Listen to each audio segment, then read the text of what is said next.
Como é que tá sendo fazer o Salve Salve Band News, cara? Tá ótimo, cara. Eu gosto muito de falar todos os dias sobre os assuntos mais terríveis, né? E é uma pena que a sujeira da política nacional seja tão grande, mas eu acho que a gente precisa expressar isso E para assunto deixar não as falta, pessoas né? conscientes daquilo que está acontecendo. Assunto não falta, às vezes eu acabo o programa, confesso, meu público sabe disso, enojado, porque é muita picaretagem, mas eu me sinto fazendo aquilo que eu estou preparado para fazer e com boas companhias, o Fábio França, a Débora Alfano, que fazem o programa comigo. Uhum. Então, é um momento bem legal e tomara que tudo dê certo aí nessa cobertura da corrida eleitoral, porque tende a ser uma guerra suja entre Sim. tantos candidatos. Nossa, hoje E, obviamente, jornalistas independentes e incisivos como eu, mais combativos, do aspecto moral, inclusive, eles sempre são alvo de muita patrulha, muitos ataques, aquela coisa toda, distorção, né, daquilo que a gente diz. Sim. É foda essa Então, parada, isso faz parte aí da nossa rotina, né, Monark? Você sabe? Mas a gente vai desenvolvendo uma casca grossa, né? E sabe já se posicionar em relação a essas coisas. Tu falou da sujeira da política e tal, e tudo isso. Mas tu imaginava que quando, na eleição de 2018, que a gente ia se tornar o que a gente se tornou? Se bem que, assim, a sujeira já vem de bem antes. Eleições limpas eu acho que eu nunca vi, assim, Não tá tô nem ligado? falando de eleição, Vem tô de falando séculos, de Ou uma de política Estado limpa, né? mesmo, Um Estado. Estado limpo, eu não vejo também isso. Então, mas rolava uma esperança, né, que o Bolsonaro, que o presidente, desse uma ajuda numa limpeza moral da parada e tal. Tu acreditava nisso de verdade? Olha, os brasileiros tiveram uma esperança de mudança naquele momento porque ele verbalizou muita coisa que atingiu ali os anseios e o sentimento de boa parcela da população naquele momento, porque a roubalheira ocorrida durante os governos do PT, elas atingiram uma magnitude imensa, elas foram descobertas, obviamente a roubalheira já existia no Brasil, em outros governos, em outras épocas. Se você pegar a literatura, eu tenho citado nos artigos alguns autores antigos, Lima Barreto, Joaquim Nabuco, e aparece na obra desses autores as críticas à República desde o seu início, né?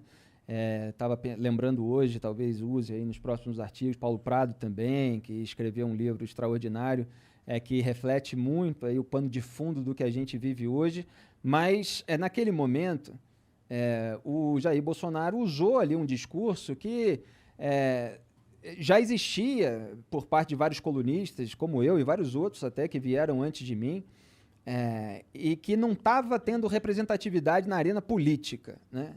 Então ele surfou nessa onda, mas não quer dizer que ele, na vida prática, no seu repertório de votos e de ações concretas, ele fosse condizente com aquilo, tudo que ele estava falando. Então havia diversos ruídos ali entre aquele discurso que encontrou um eleitorado e aquilo que era o Jair Bolsonaro. Algumas coisas foram apontadas ali ao longo da eleição e depois foram surgindo outras, como a própria ladroagem em gabinetes, que foi acusada pelo Ministério Público do Rio de Janeiro, a começar pelo caso do Flávio Bolsonaro, e que fez com que ele tomasse atitudes completamente opostas, né, àquilo que se prometia em campanha, principalmente em relação ao combate à corrupção, por exemplo. Aham.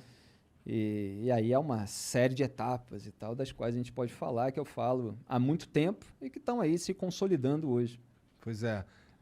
Eu sinto que o Bolsonaro ele passou, pelo menos aí, o último ano muito mais preocupado em salvar os dele, que nem ele falou lá naquela reunião, vou salvar os meus, do que em Isso. governar. É exatamente isso, né? Perfeita a sua colocação. Ele é movido, como muita gente em Brasília, pelo medo da cadeia, e a partir do momento que o filho dele ficou com essa possibilidade de ser preso, porque foi denunciado por liderar uma organização criminosa que desviou mais de 6 milhões de reais dos cofres públicos da ALERJ, da Assembleia Legislativa do Estado do Rio de Janeiro, acusado de peculato, lavagem de dinheiro também.